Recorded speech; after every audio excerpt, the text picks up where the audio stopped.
வந்தது வந்த நான் சாப்பிட்ட பிற்பாடு மிச்ச மீதி இருந்தா உனக்கும் போடுறேன், சாப்பிட்டு போ. சாப்பாட்டு காசு கேட்க மாட்டீங்களா? அதெல்லாம் கேட்க மாட்டேன், ஓரமா இருங்க. ஐயா, குருசாமி காசு இல்லாம சாப்பிட்டு சொல்லிட்டாரு. இப்படி ஒதுங்கி நிக்கலாம், குருசாமி சாப்பிட்டதுக்கு அப்புறம் சாப்பிடலாம்னா?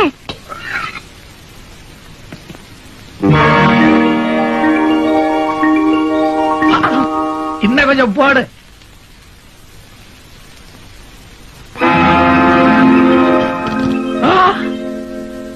குருசாமி சாப்பிடலாமா?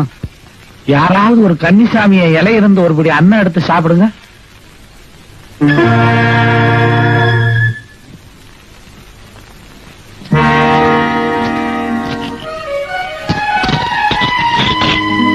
காசுதான் முக்கியம், சாப்பிடுங்க.